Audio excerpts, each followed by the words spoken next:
Hello, I'm Greg Harrison with USDA Market News Service here in St. Joe, Missouri with your National Feeder Cattle Summary this week.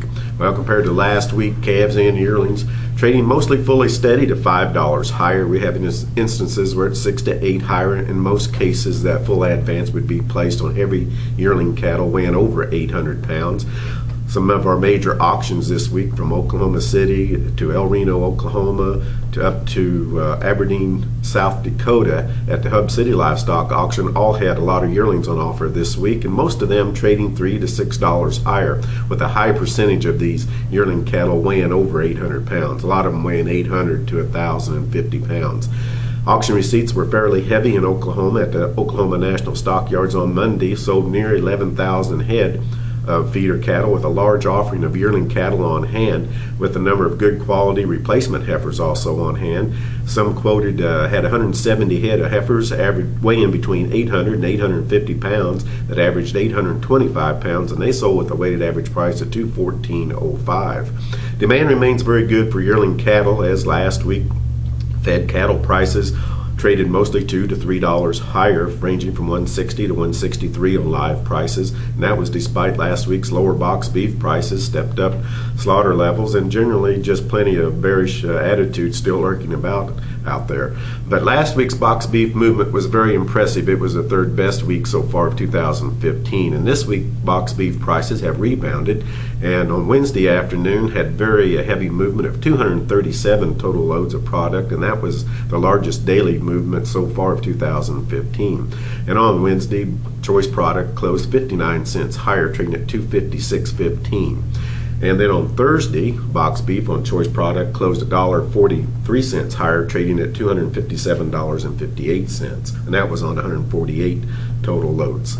USDA's first pasture and range condition report was released this week, with 53% of the pastures and ranges rated good to excellent, compared to 39% last year. 13% was rated poor to very poor, and that was compared to 22% last year. As of right now, Mother Nature is providing good moisture to support herd expansion and grazing needs. Also, last week, farmers really poured the diesel smoke to their tractors as they really made impressive gains in the planting on the corn, especially across the corn belt, with now 55% of the corn crop completed. And that's compared to 19% a week ago, and compared to 30% a year ago, and a 5-year average of 38%. So we're well ahead of our planning on corn plantings.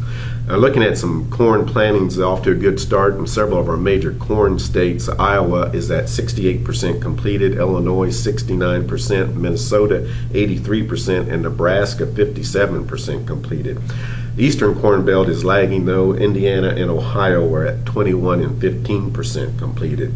Looking at some regional weighted averages this week, in the north central region, 700 to 800 pound steers traded mostly steady at $228.27, 800 to 900 pounds, $1 higher at $209.33. In the south central region, on steers 500 to 600 pounds, $3 higher at $270.04, 600 to 700 pounds, $1 higher at $241.58, 700 to 800 pounds, $3 higher at $220.57, 800 to 900 pounds, $3 higher at $206.06.